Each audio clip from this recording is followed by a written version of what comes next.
안녕하세요. 저는 고등학생 연년생 남매를 둔 40대 여자입니다. 아이들이 중학생일 때 이혼을 했었는데 이혼 당시 저를 두고 이런저런 소문이 많이 있어서 꽤나 힘들었습니다. 저에 대해서 잘 모르고 상황만 아는 사람들은 제가 뒤늦게 돈을 좀 벌기 시작하면서 남편과 시댁 식구들을 버렸다고 했고, 제 성격과 상황을 잘 아는 사람들은 참다 결국 이혼 도장 찍은 거라고 했었죠. 어찌 보면 둘 다 맞습니다. 결혼 생활 내내 가정주부로 살아왔던 제가 어떤 계기로 인해 뒤늦게 돈을 좀 벌기 시작했던 것도 맞고, 남편과 시댁 식구들을 참다 결국 이혼 도장 찍은 것도 맞거든요. 결혼 생활을 총 15년 정도 하고 이혼을 했는데 제 결혼 생활은 처음부터 그렇게 행복하지 않았던 것 같아요. 어머님과 신우가 처음부터 저를 몹시 마음에 안 들어 했거든요. 저는 지방의 작은 어촌 마을에서 나고 자랐습니다. 아버지는 배를 타셨고 엄마도 어촌 일을 도우셨죠. 집안 형편이 엄청 좋은 편은 아니지만 그래도 가족끼리 사이 좋고 화기애애한 편이어서 행복한 유년 시절을 보냈었습니다. 아빠는 저에게 시골에서 계속 살 생각하지 말고 대학교는 꼭 도시로 올라가라고 하셨어요. 그래서 대학교 때부터 도시로 나와 혼자서 살게 되었습니다. 집안 살림이 빠듯한 걸 알았기에 늘 아르바이트를 하며 제 생활비와 용돈을 벌면서 살았죠. 그리고 대학교 졸업하자마자 한 회사의 계약직으로 취업을 하게 되었습니다. 그리고 그 회사에서 남편 된 사람을 만나게 되었습니다. 그 남자는 정직원이었는데 저보다 5살이 많았고 학벌도 좋은 데다 업무 능력도 좋아서 일찌감치 회사에서 인정받는 사람이었죠. 외모도 호감형인데다 예의도 바르고 일도 빠릿빠릿하게 잘해서 회사 윗사람들도 다 눈여겨보는 그런 사람이었습니다. 저는 계약직으로 들어가서 사무에 관한 잡무일을 하거나 손님이 오면 차나 커피를 내드리는 탕비실 업무도 같이 했어요. 같은 회사를 다니고 있지만 정직원과 계약직의 차이는 꽤 크다는 걸 몸으로 많이 느꼈던 것 같습니다. 회사 내의 분위기도 자연스럽게 정직원들은 정직원들하고 잘 어울렸고 계약직들은 계약직들하고 어울리게 되었던 것 같고요. 그리고 언젠가부터 그 남자가 저에게 말도 잘 걸고 밥 먹으러 가자고 하고 나갔다 오면 꼭 제 커피를 사와서 주던지 간식거리를 올려놓고 가더라고요. 저는 그냥 친절한 사람이니까 그런가 보다 했는데 동료들이 하는 말이 저한테만 그렇게 한다는 겁니다. 저한테 관심이 있어서 저러는 거라고요. 그 남자는 여직원들 사이에서도 인기가 많았고 마음만 먹으면 얼마든지 괜찮은 여자를 만날 수 있는데 저한테 마음이 있다는 게 이해가 안 되더라고요. 그래서 설마 했는데 정말 저한테 관심이 있었던 게 맞았는지 나중에 고백을 했습니다. 제가 입사하고 처음 인사를 했을 때부터 한눈에 반한 것 같다면서요.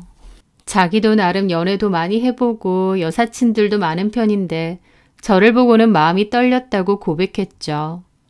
그 남자의 진심 어린 고백에 저도 마음이 흔들렸고 저희는 회사 밖에서 만나게 되었습니다. 그렇게 1년 정도 연애를 하다가 제가 아이를 가지게 되었어요.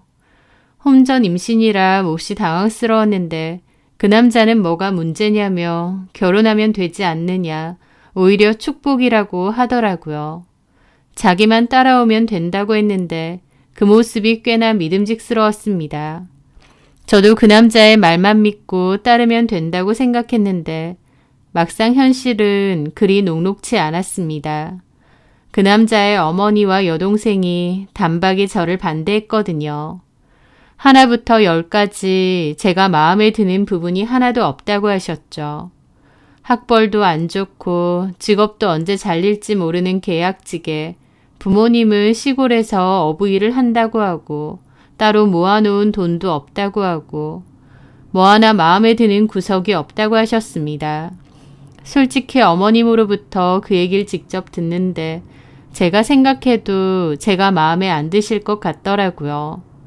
번듯하게 키워온 아들의 며느리감으로 제가 얼마나 부족하고 마음에 안 드실지 알았기에 더 죄송했던 것 같습니다.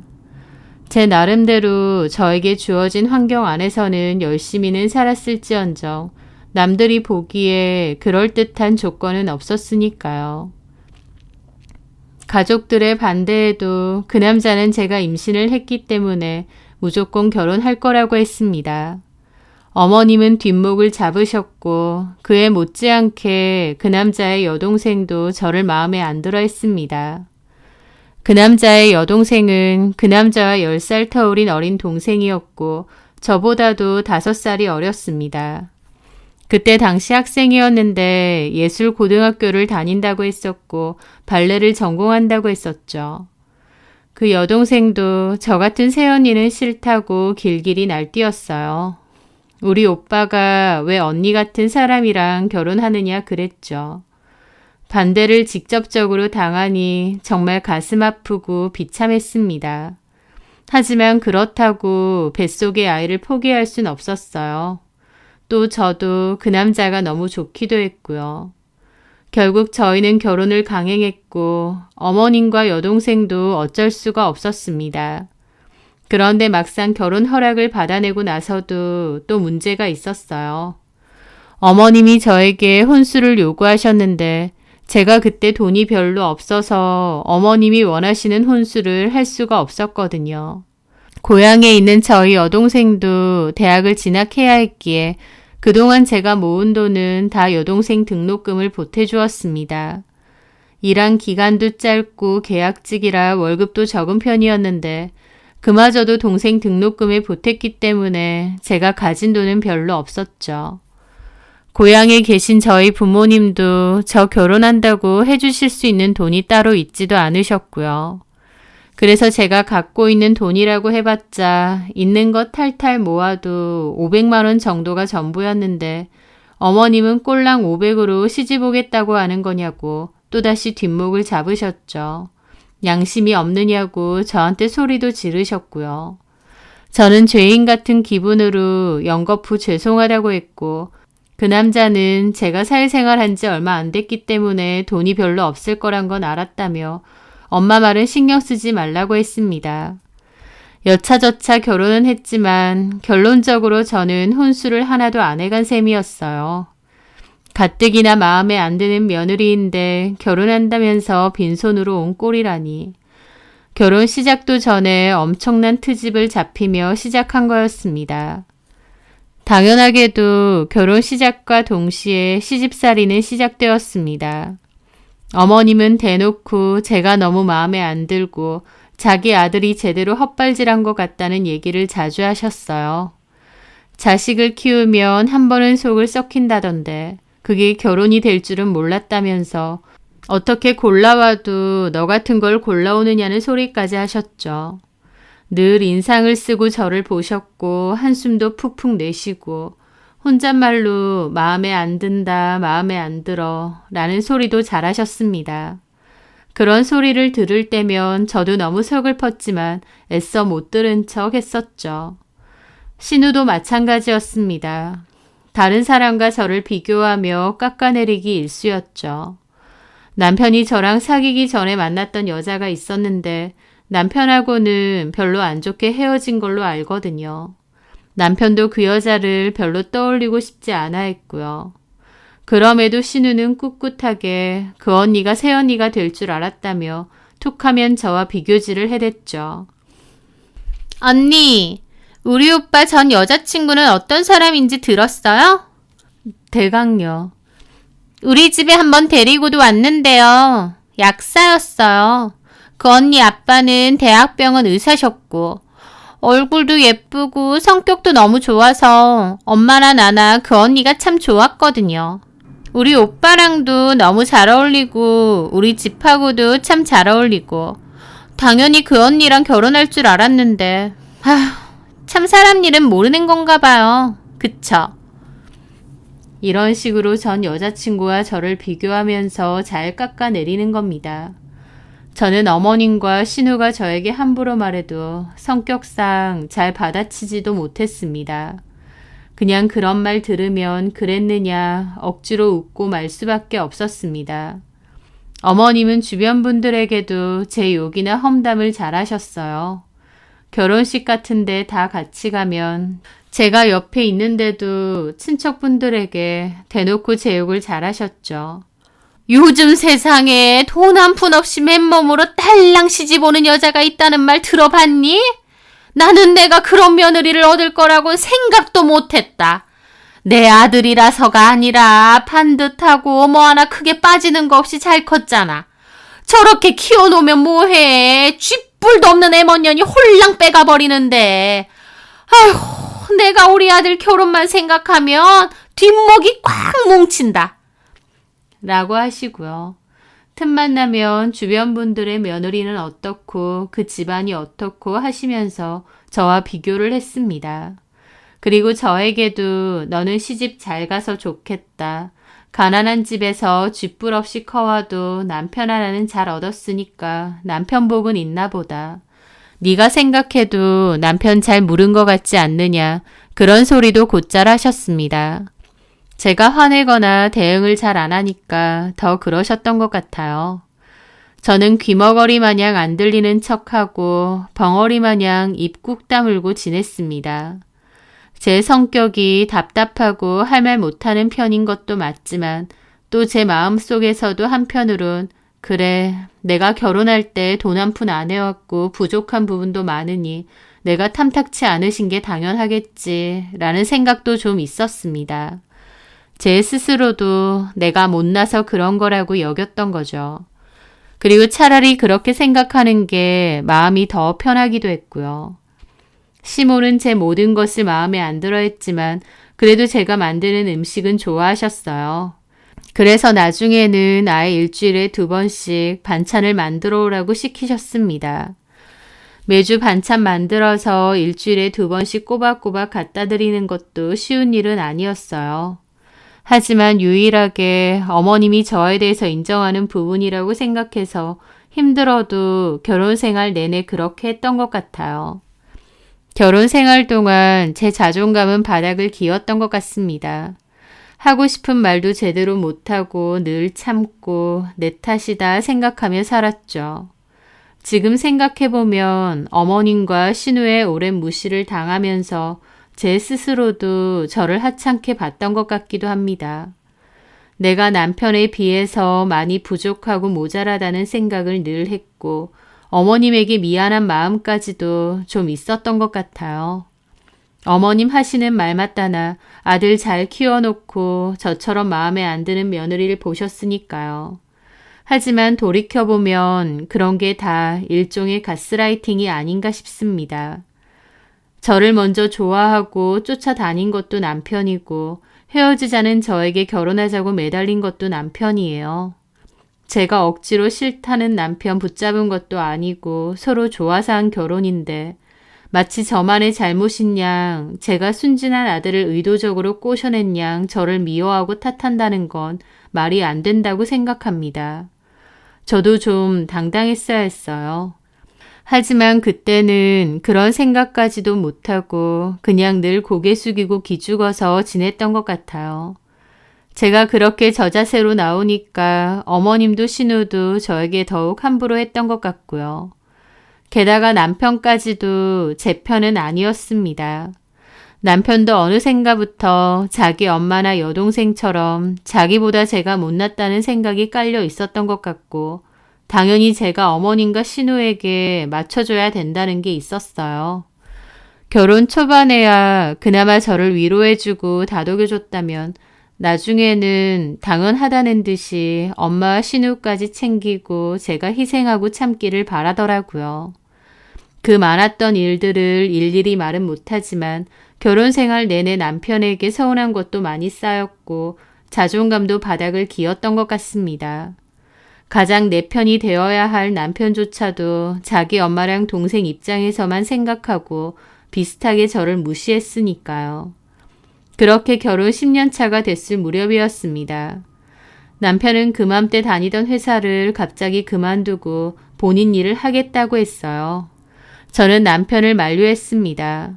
남들은 다니고 싶어도 못 다니는 회사인데 왜 굳이 그만두려 하느냐고요. 하지만 남편은 저한테 집에만 있으니 뭘 알겠느냐고 회사에서 얼마나 힘든지 아느냐고 하더라고요. 그리고 본인은 능력이 좋은 사람이니 나가서 혼자 일해도 얼마든지 더 잘 될 수 있는 사람인데 회사 안에서 자기 능력을 썩히기 싫다고 했습니다. 제가 뭐라고 말리든 남편은 이미 퇴사를 결심했더라고요. 어머님에게도 이 사실을 알렸고 본인 사업을 한다고 하니 어머님도 잘 생각했다고 하셨습니다. 남자가 야망이 커야 더 잘 되는 법이라고 하시면서요. 결국 남편은 회사를 그만두고 본인 사업을 시작했습니다. 회사 안에서 인정받으며 다녔던 사람이라 혼자 나와서도 잘할 수 있을 거라 생각했지만 현실은 그렇지 않은 듯 했습니다. 호기롭게 시작했지만 남편의 생각처럼 사업 운영은 잘 되지 않았고 꽤나 힘들어했죠. 1년 넘게 꾸역꾸역 유지는 했지만 수입은 거의 없다시피 했고 당연히 저희 생활도 몹시 힘들어졌습니다. 남편 퇴직금이나 그동안 모아놓은 돈도 사업 자금으로 대거 들어간 탓에 여윳돈도 많지 않았고요. 저는 남편의 개인 사업이 점차 어려워지기 시작할 때부터 생활비가 부족해 아는 언니네 식당에서 아르바이트를 조금씩 했는데 남편과 어머님은 그것도 뭐라고 하더라고요. 그거 벌어서 얼마나 번다고 밖으로 놔두냐고요. 하지만 남편이 벌어오는 수입이 없기 시작하면서 제가 버는 돈으로 생활을 이어나가야 했습니다. 저는 뒤늦게라도 남편에게 사업을 접고 다시 회사를 찾아보는 게 어떻겠냐고 했는데 남편은 고집을 부렸어요. 아이들도 점차 커가고 한창 돈도 많이 들어갈 시점이라 마이너스 통장까지 뚫었고 사는 게 너무 빡빡하고 힘들더라고요. 어머님은 그 힘든 와중에도 저한테 생활비나 용돈을 요구하셨습니다. 원래도 드리긴 했는데 남편이 더 이상 수입이 없어도 주던 건 계속 달라고 하신 거죠. 제가 남편 사업이 잘 안 돼서 요즘 수입이 없다고 말을 해도 아니 우리 진수가 십몇 년을 그 좋은 회사에 다녔는데 그동안 모아놓은 돈도 따로 없어? 너는 살림을 여태까지 어떻게 한 거야? 라며 펄쩍 뛰시더라고요. 저는 어이가 없었죠. 남편 연봉이 적지는 않다고 해도 집안에 돈 버는 사람이 남편뿐이었습니다. 그 돈으로 아이 둘 딸린 저희 집 생활비는 물론 어머님에게도 생활비, 틈틈이 용돈까지 보내드렸습니다. 한 사람이 버는 돈으로 두 집 생활비를 쓰는데 당연히 여유가 있을 리 없죠.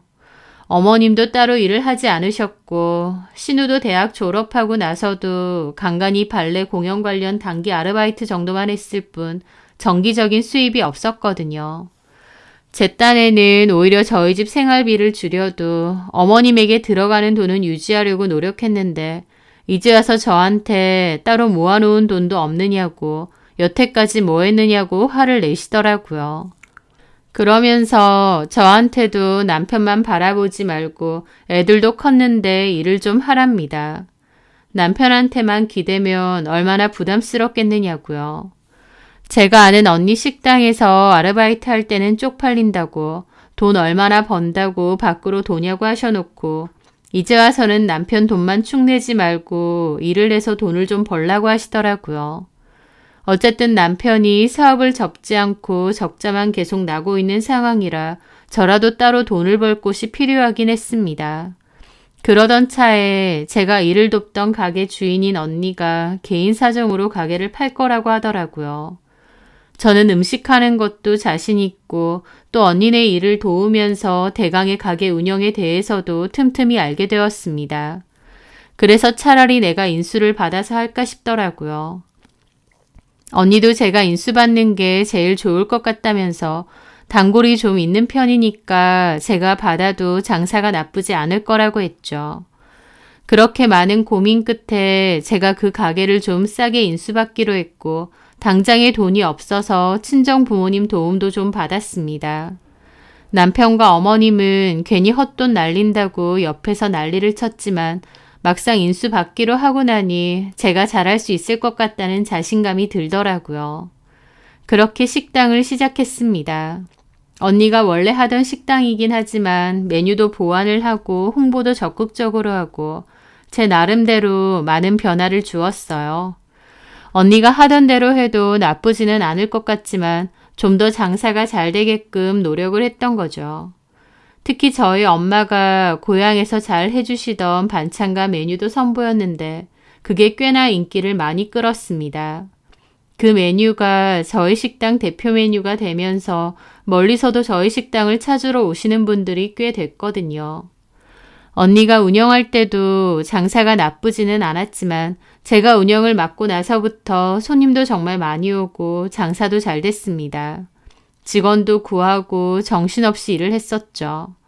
어머님과 남편도 처음엔 저한테 괜한 돈 날린다고 했지만 막상 저희 가게가 잘 되는 걸 보고는 놀라더라고요. 결혼 후 10년 넘게 집안에서 눈칫밥 먹으며 움츠러든 채로 살았다가 제 일을 하고 또 잘 되기 시작하니 너무 재밌고 신났습니다. 제가 돈을 잘 벌기 시작하면서 저희 집 생활도 안정적으로 되었죠. 그때부터 어머님 생활비도 제가 번 돈에서 드렸습니다. 하지만 제가 벌어서 드린다고 해서 어머님이 딱히 저에게 고마워하는 건 없었습니다. 오히려 장사 좀 잘 된다고 남편이나 시댁 우습게 알지 말고 제 도리를 잘 알라고 하셨죠. 저한테 돈은 받을지언정 끝까지 타박을 하시는 것도 어머님이셨습니다. 저도 겉으로는 내내 하면서도 속으로는 그런 게 다 쌓여갔죠. 그렇게 몇 년의 시간이 더 흘렀습니다. 남편은 매출도 없는 그 사업을 꾸역꾸역 이어가고 있었고 사실상 저희 집의 실질적인 가장은 저였습니다. 그런데 그맘때쯤 남편이 저에게 하던 사업을 정리하고 새로운 사업을 해보겠다며 사업 자금을 좀 해달라고 하더라고요. 저는 거절했죠. 차라리 내가 분점을 또 낼 생각인데 우리 매장 관리를 같이 하자고 했습니다. 남편은 싫다더라고요. 본인 능력이 있는데 마누라 하는 일에 곁다리 껴서 하고 싶지 않대요. 남편은 자존심이 정말 강했고 제 식당에서 버는 돈으로 먹고 살면서도 제가 하는 일을 곧잘 무시했습니다. 하여튼 남편은 저에게 투자라고 생각하고 사업 자금을 좀 대달라고 했고 저는 굳이 위험을 감수하며 그러는 건 싫다고 투자금은 줄 수 없다고 했습니다. 남편은 저한테 돈 좀 번다고 남편을 우습게 안다고 했고 저한테 섭섭해 하더라고요. 하지만 저 역시도 말을 안 해서 그렇지 섭섭한 게 한두 개였겠나요. 오히려 제가 많았으면 많았죠. 당신이고 어머님이고 그렇게 나 무시해놓고 어쨌든 내 돈으로 지금은 생활하지 않느냐. 그런데도 아직도 나 무시하고 내가 하는 일도 무시하면서 그 와중에 사업 자금은 대달라고 하면 내가 그걸 대줘야 되느냐고 했죠. 그 일로 남편과 저는 자주 다퉜고 사이도 몹시 안 좋아졌습니다. 그동안은 제가 웬만해선 다 맞춰주고 참아주었지만 저도 더 이상 그러기 싫었고 제 할 말을 하기 시작했어요. 제가 더 이상 참지 않으니 남편과 저도 다투기 시작했죠. 또 싸우고 나서도 원래는 제가 적당히 눈치 봐서 남편을 달래주거나 사과를 했는데 이제는 구태여 먼저 나서서 풀고 싶지도 않더라고요. 그래서 남편과 저는 그맘때부터 사이가 소원해지기 시작해서 서로 말도 안 하고 나중에는 한 집에서도 거의 남남처럼 지내게 되었습니다. 그런데 그 와중에 어머님까지 무리한 요구를 하시는 겁니다. 바로 저한테 신우의 혼수 자금을 대달라는 것이었죠. 신우가 만나는 남자가 변호사인데 결혼 약속을 했다면서. 그런데 그 남자네 집이 부자고 그 남자네 어머니가 건물을 몇 채나 들고 있다더라. 인사도 드렸고 둘이 결혼을 준비할 건데 우리 집에선 아무것도 안 해가는 건 말이 안 된다며 혼수 명목으로 1억 정도는 해가야 될 것 같다고 하셨죠. 그 부잣집에 시집가고 거기서 으리으리한 집도 해주는데 혼수 1억 해가는 거면 적게 해가는 거라고 하면서요. 저는 그 얘기 들으면서 신우가 결국 돈 많은 남자를 물었구나 싶더라고요. 신우는 그전부터 사짜 직업 남자들만 있으면 어떻게든 소개받으려고 했거든요. 그렇게 만나고 사귄 남자도 좀 있고요. 결혼으로 신분 상승하고 싶은 욕구가 꽤 컸었고 외모 치장하는 데는 돈을 아끼지 않았어요. 그래서 어머님에게 드리는 생활비도 사실 신우가 쓰는 돈이 대다수였을 정도였습니다. 피부과 다니고 미용실 다니고 필라테스 다니고 외모 가꾸는 데는 돈을 엄청 들였거든요. 그래서 외모만 보면 뺀질뺀질합니다. 하지만 겉만 그렇게 가꿔대면 뭐하나요? 속에는 든 것도 없고 개념도 없는데요. 하여튼 돈 많은 남자든 직업 좋은 남자든 하나 물어서 시집 가겠다는 의지가 굉장히 강했는데 결국 직업도 변호사인데다 집안도 건물을 여러 채 들고 있는 부잣집 남자를 물은 겁니다. 신우 입장에선 절대 놓치기 싫은 남자였겠죠. 시어머니 입장에서도 마찬가지고요. 네, 신우가 부잣집 남자에게 시집 가는 거 다 좋다 그겁니다. 그런 남자를 잡은 것도 결국 신우 능력이겠죠. 근데 문제는 그 결혼에 필요한 1억을 왜 저한테 요구하느냐 그거죠. 진아가 그 부잣집에 시집 가는데 몸만 덜렁 갈 수 있니? 한 1억 정도는 혼수든 예단이든 해가야 나중에 딴소리 안 듣지. 그 집에서 굳이 할 필요 없다고 했다면서요. 물론 그 어머님이 그렇게 말은 했다지만 그 말만 믿고 진짜 몸만 가면 되겠어? 나중에 무슨 딴소리를 하면서 내 딸 구박하려고? 하시더라고요.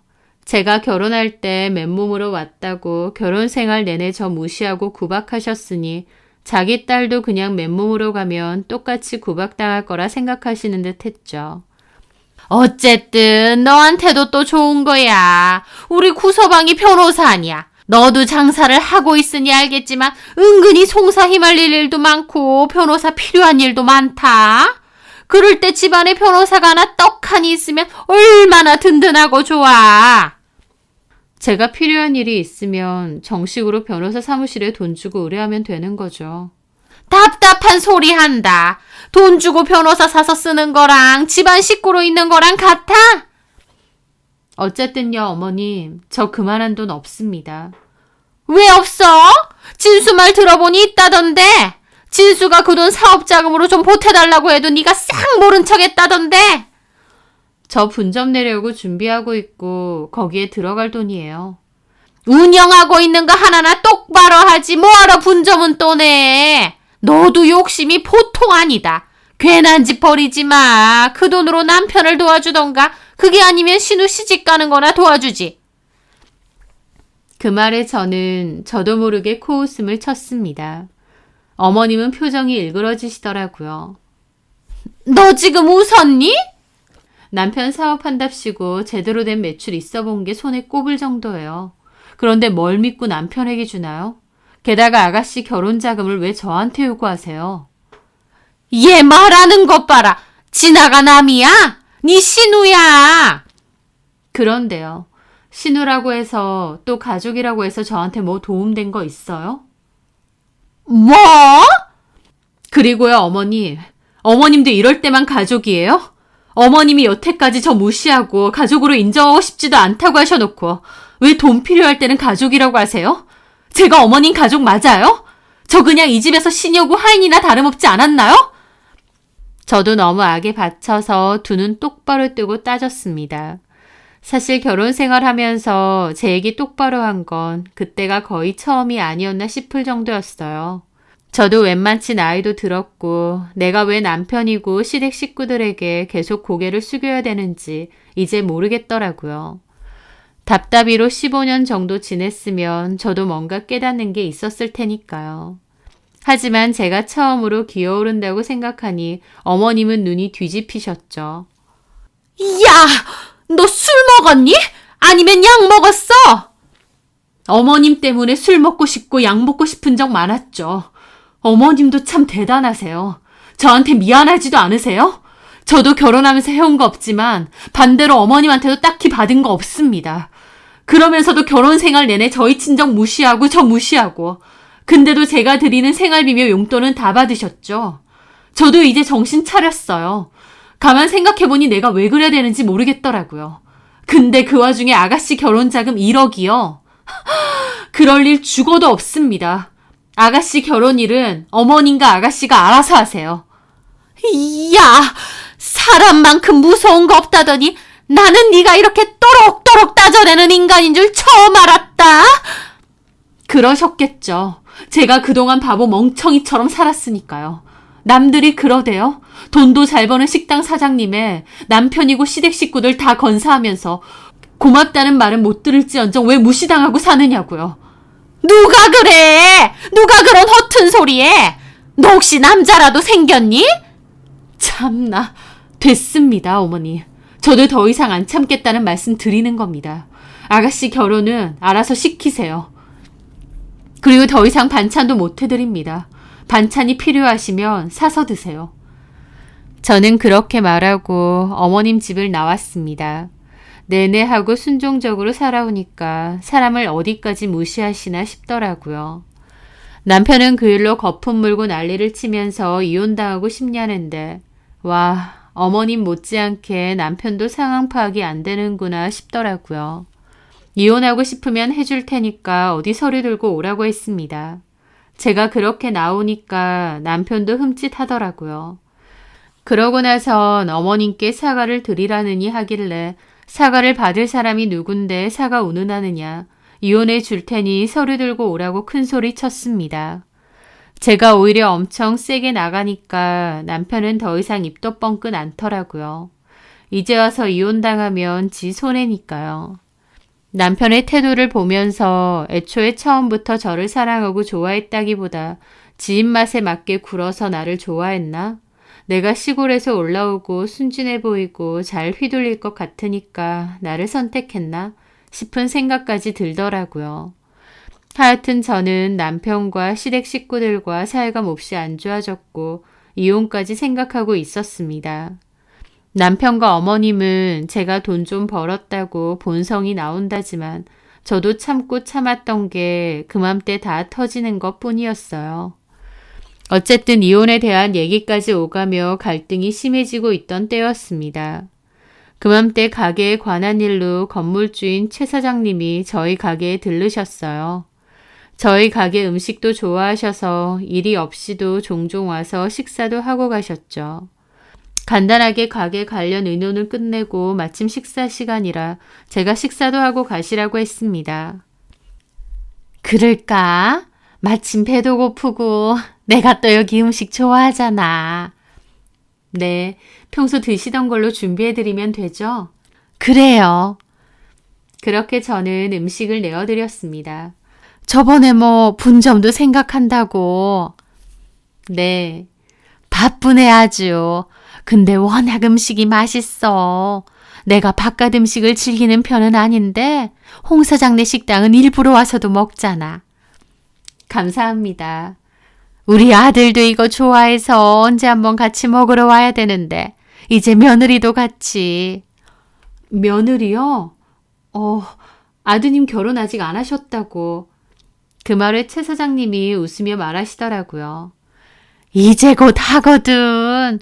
구체적인 날짜까지 잡은 건 아닌데 얼추 얘기 오가고 인사도 받았고 곧 엄마들끼리 상견례도 할 거고. 어머나, 축하드려요. 며느리 얻으시는구나. 전에 아드님 직업도 좋다고 어디서 들었는데. 변호사야. 내가 얘기 안 했었구나. 어머, 그렇구나.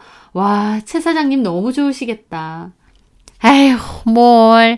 내가 혼자 애 키우면서 참 고생 많이 했는데 이제 아들 장가까지 보내면 내 할 일은 다 했나 싶기도 하고.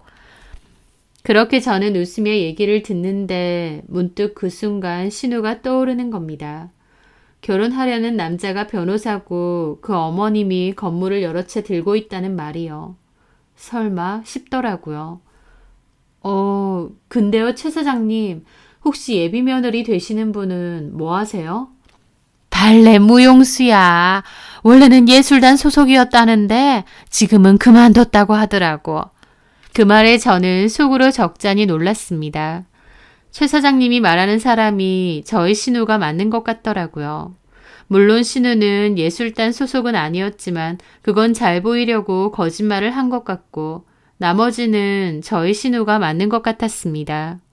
신우가 결혼하려는 사람이 최 사장님 아들이라니 세상 좁구나 놀랍기도 하면서 한편으론 신우가 정말 남편을 잘 물었구나 싶기도 했습니다. 왜냐면 제가 최 사장님 아들은 모르지만 최 사장님은 잘 알았거든요. 건물도 여러 채 들고 있는 재력가긴 하지만 인품이 정말 좋으셨습니다. 제 가게가 있는 건물 말고 다른 건물에는 1층에 무료 급식소도 있어요. 사정 어려운 사람들 식사하고 가라고 만드셨다고 하더라고요. 따로 봉사활동도 많이 하시고 잘 버는 만큼 사회에 기여도 많이 하시는 분 같았죠. 게다가 대화를 해보면 기본적인 성품이 좋으시고 인자하신 편이었습니다. 옷도 소박하게 입으시고 아들도 변호사인데도 자랑 같은 건 잘 안 하시니까 그때까지도 몰랐어요. 사람으로서도 어른으로서도 참 괜찮다고 생각했던 분인데 그분 예비 며느리가 저희 신우라니요.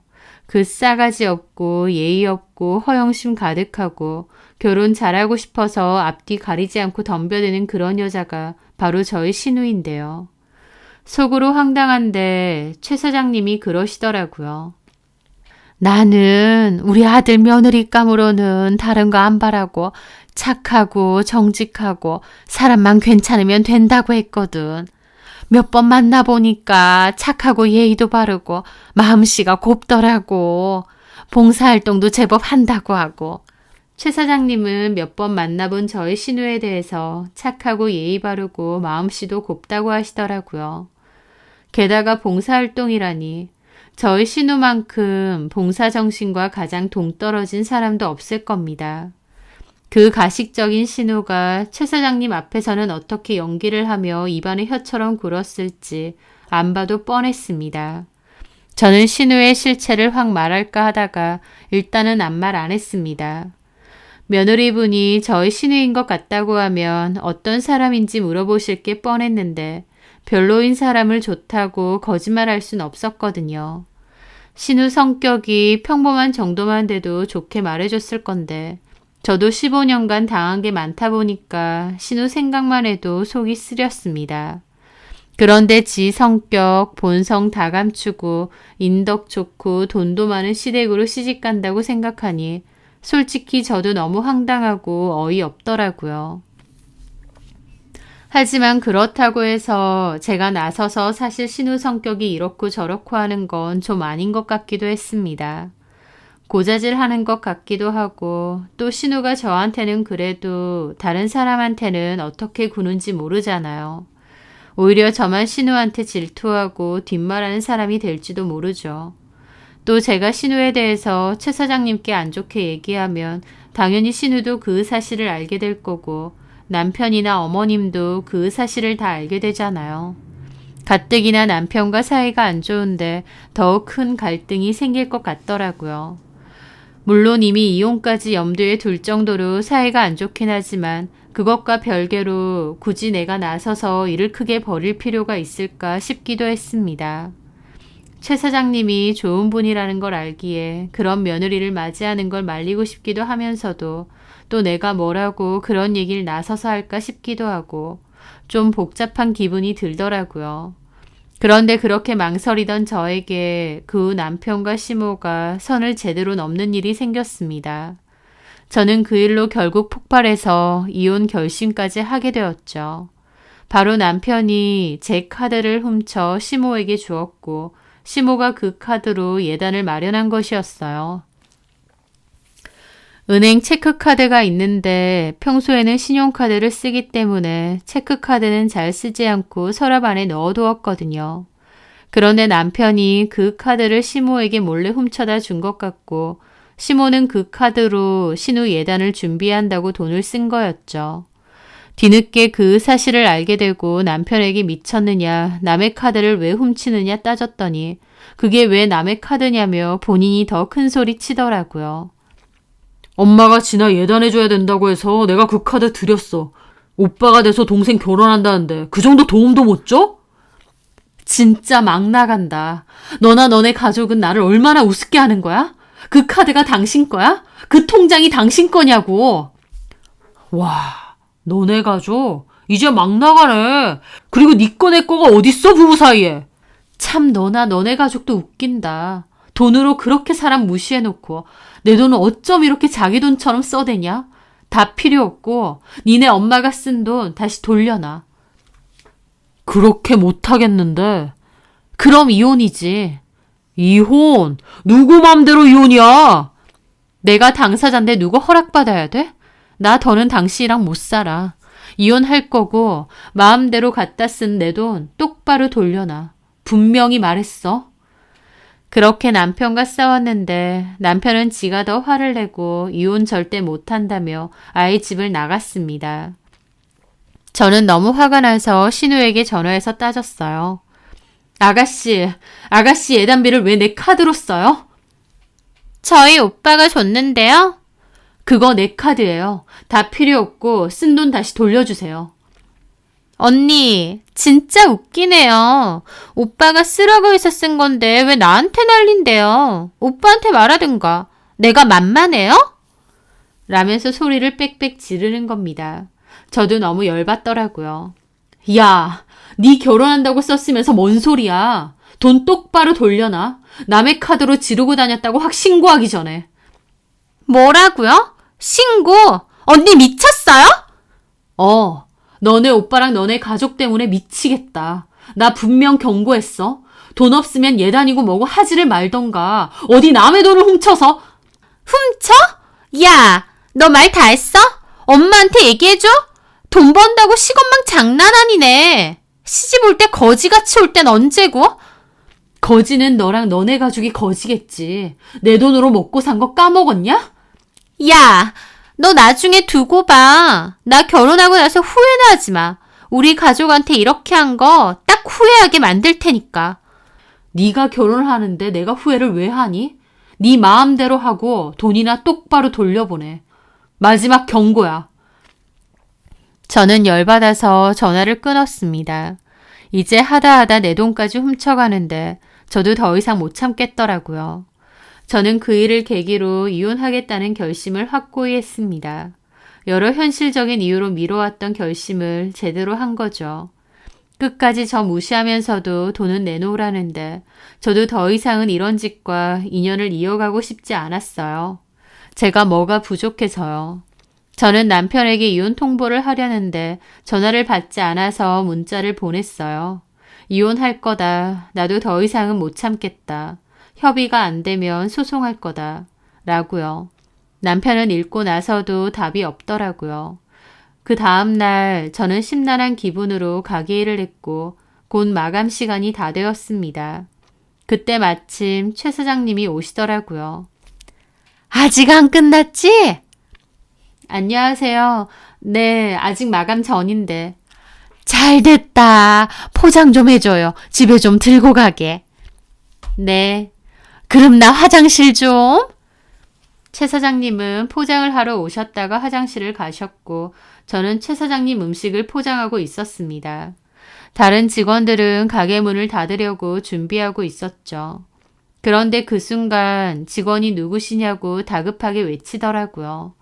저도 주방에 있다가 나갔는데 깜짝 놀랐습니다. 어머님과 신우가 저희 가게를 찾아왔거든요.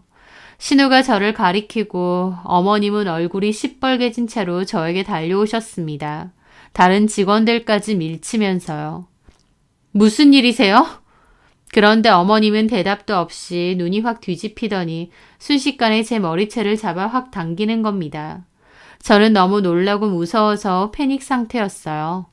이 망할 년이 보자 하니까 돈 좀 번다고 눈에 뵈는 게 없어? 뭐? 남의 돈을 훔쳐서 예단? 내 아들 돈으로 여태까지 잘 먹고 잘 살 때는 언제고 이제 와서는 다 네 돈이야 이 망할 년아? 시모는 미쳐서 날뛰고 신우는 옆에서 신나서 깐족거리더라고요.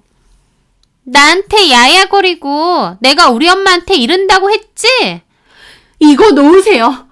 다른 직원들도 놀라서 뜯어 말렸고 난리도 아니었습니다. 그 와중에 화장실에서 나온 최 사장님도 식겁하며 저와 어머님을 뜯어 말리려고 하더군요. 왜 이러세요? 이게 무슨 짓이에요? 참견 말고 꺼져! 하면서 어머님은 최 사장님까지 확 밀었죠. 최 사장님도 아이고 소리와 함께 뒤로 나동그라지시더라고요. 깜냥도 안 되고 주제도 안 되는 거 며느리로 맞이했으면 고마운 줄 알고 납작 엎드려 살 것이지. 어디서 건방이야 건방이 거지 같은 년이? 돈 내놓으라면 곱게 내놓을 것이지. 내 딸 시집 못 가면 다 너 때문인 줄 알아 이 망할려나. 머리채를 잡힌 저는 속수무책이었고 직원 하나가 겨우 시무를 저한테서 떼어놨어요. 다른 직원은 경찰에 신고하고 난리도 아니었습니다. 저는 갑자기 머리채 잡히고 쌍욕까지 먹어서 너무 기가 막혔죠. 그런데 그 순간 어머님. 신우가 어리빠져 엎어져 있는 최 사장님을 보더라고요. 최 사장님도 기막힌 얼굴로 그 모습을 보고요. 그 순간 냉수라도 끼얹은 듯 조용해졌죠. 시모도 황당한 얼굴로 넘어져 있는 최 사장님을 봤고요. 그제야 누군지 알아보겠다는 듯 입이 떡 벌어지는 겁니다. 사돈이 여기 왜? 최 사장님도 어처구니가 없는 얼굴로 겨우 일어났습니다. 아니, 진아야, 네가 여기 왜 있니? 홍 사장, 이 사람들하고 어떻게 알아? 저는 눈물을 훌쩍이며 말했습니다. 저희 시어머니하고 신우예요. 뭐? 그 말에 최 사장님은 입도 못 다물고 쳐다보는데 시무와 신우도 최 사장님과 제가 어떻게 아는 사이인지 모르니까 어안이 벙벙한 얼굴이었습니다. 나 참 어이가 없네. 얘 진아야, 내가 지금 본 게 다 뭐니? 너네 어머니가 지금 며느리한테 쌍욕하면서 두들겨 팬 거야? 어머니, 저 그게 아니라요. 나 참, 홍 사장 괜찮아? 자주 이랬어? 저는 뜯긴 머리도 너무 아프고 심장이 뛰어서 눈물만 흘리고 있었습니다. 신우는 얼굴이 질려서 어쩔 줄 몰라 하더라고요. 저기 어머님. 어머님이라고 하지 마. 내가 오늘 본 거는 우리 정원이한테 다 얘기할 거니까. 어머니! 나 참, 내 앞에선 그렇게 착한 척 예의 바른 척, 뒤에서는 어휴. 저기 사돈. 누가 사돈이에요? 세상에 자기 며느리를 이렇게 개패듯이. 어휴, 무서워서 정말. 그렇게 신우가 울듯한 얼굴로 쩔쩔 매는데 잠시 후 경찰이 도착했습니다. 저는 바로 폭행당했다고 진술을 했어요. 시모는 내가 제 시어머니라고 했지만 제가 일방적인 폭행당했다고 CCTV에도 다 찍혔다고 했습니다. 결국 경찰서 가서 얘기하자고 하고 다 같이 가게 되었죠. 최 사장님은 안 가도 되지만 따라가 주신다고 하더라고요. 신우는 경찰보다도 자기 예비 시어머니한테 이 꼴을 들켰다는 생각에 넋이 나가 있었죠. 그렇게 경찰서로 갔는데 신우는 넋이 나가 있고 시모는 내가 제 시어머니라는 소리만 했습니다. 저는 시어머니 맞지만 시어머니라고 해서 폭행 사실이 없어지는 건 아니라고, 곧 이혼할 거고 일방적인 이유로 폭행과 폭언을 당했다고 선처 없이 처벌해 달라고 했습니다. 제가 처벌해 달라고 하니 시모랑 신우도 껌뻑 넘어가고 연락받은 저희 남편까지 왔죠. 저는 무조건 처벌해 달라고 했고 시모랑 신우는 그제 아차 싶은지 잘못했다고 하더라고요. 남편도 옆에서 한 번만 봐주라고 하는데 저는 남편 얼굴이 제일 꼴보기 싫었습니다. 너네 엄마한테 쌍욕 먹으면서 머리채 다 뜯기고 폭행당했어. 근데도 한 번만 봐줘? 너는 진짜 답이 없다. 나 너랑 무조건 이혼할 거고 폭행 당한 것도 그냥 못 넘어가. 저는 그 길로 병원 가서 진단서도 끊었고 정식으로 폭행 고소도 했습니다. 더불어 남편을 상대로 이혼 소송도 걸고 위자료 소송도 걸었죠. 결혼 생활 동안 잦은 무시와 핍박을 당했고 제 가게가 잘 되고부터는 금전적 요구도 많이 당했다. 금전적인 요구에 불응하자 폭행까지 당했다고 관련 증거도 다 제출했습니다. 남편과 저는 본격적인 이혼 소송을 시작했고 남편 역시도 제가 돈을 벌기 시작하면서부터 시댁을 무시했다고 주장을 하더라고요. 물론 관련된 증거도 없고 그저 소송을 질질 끌기 위함이었겠지만요. 저는 시간이 얼마나 걸리든 무조건 이혼하겠다고 강경하게 나왔습니다. 그 와중에 남편은 저 때문에 신우의 결혼이 파토났다고 주장하더라고요. 그 꼴을 다 봤기 때문에 최 사장님은 단박에 결혼 반대를 했고 얘기를 들은 최 사장님 아들도 신우에게 이별을 고했다고 했습니다. 자기들이 일방적으로 제 가게에 와서 난리친 걸 최 사장님이 목격한 것인데도 그 와중에 제 탓이라고 하는데 진짜 지긋지긋하더라고요. 당연히 남편의 주장은 씨알도 먹히지 않았고 제가 그동안 가정에 헌신하며 살아온 일, 시댁에도 매주 반찬을 해가며 최선을 다하며 살아온 일, 강압적인 금전적 요구를 당하고 폭행까지 당한 일 모두 받아들여졌습니다. 그래서 위자료도 재산분할도 다 저에게 크게 유리한 쪽으로 결론이 났습니다. 더불어 폭행에 관한 민사소송도 제가 승소해서 합의금도 받아냈고요. 소송을 해보면 바다 끝까지 간다는데 그 말이 무슨 말인지 알 정도로 힘든 시간이었지만 결론적으로 저에게 유리하게 잘 끝이 나서 다행이었죠. 시모와 남편은 제가 돈 좀 벌었다고 가족을 버렸다고 주변에 소문내고 다니고 난리도 제법 친 모양이지만 평소 저를 아는 사람들은 제가 얼마나 참고 견디며 살아왔는지 알기 때문에 오히려 저를 응원해 주었습니다. 들리는 시댁 얘기론 신우는 그토록 염원하던 결혼이 파토가 났고 최 사장님 아들은 차만 규수랑 선봐서 다시 결혼 준비한다고 했어요. 신우는 그 사실 알고 술독에 빠져 산다고 하더라고요. 게다가 시모에게 원망을 엄청 퍼부어 댄다고 했습니다. 본인이 자기 엄마 부추겨서 저 폭행하게 하고 결국 파혼도 당한 거면서 엄마가 난리쳐서 자기가 파혼한 거라고 원망 퍼붓고 그 모녀 사이도 엉망진창이라고 하더라고요. 게다가 전 남편도 버는 돈이 거의 없고 제 돈으로만 의지하며 살아왔는데 이제 저도 없으니 전 남편은 급한 대로 하던 사업 접고 작은 회사에 취업했다고 들었습니다. 하지만 그마저도 오래 못 다니고 그만뒀다는데 그 후론 어떻게 지내는지 알 길이 없네요. 이혼 소송을 한창 할 때는 힘들기도 하고 아이들 걱정도 되고 내가 잘하는 게 맞는 건가 싶기도 했는데 막상 이혼을 하고 나니 내가 얼마나 그동안 바보같이 살았는지 깨닫게 되었습니다. 그 사람들은 애초에 저를 가족으로 여기지도 않았어요. 그저 만만한 화풀이 대상이고 돈 벌어오는 기계일 뿐이었겠죠. 그럼에도 저도 끝내고자 하는 용기가 없었는데 이렇게 끝내게 되니 너무 홀가분하고 진작 끝내지 못한 게 한스러울 정도입니다. 저는 제 능력도 있고 인정받으면 얼마든지 살 수 있는 사람인데 오랜 시간 그 사람들에게 무시당하면서 그걸 모르고 살았던 것 같아요. 이혼하고 나서 오히려 자신감도 더 생기고 제 자신을 사랑하는 법도 더 알게 되는 것 같습니다. 그게 이혼하면서 제가 얻은 가장 큰 장점이 아닌가 싶어요. 앞으로 살면서 또다시 어려운 일이 있어도 제 자신을 믿으며 다독이며 그렇게 잘 살아가려 합니다. 제 사연 들어주셔서 감사합니다.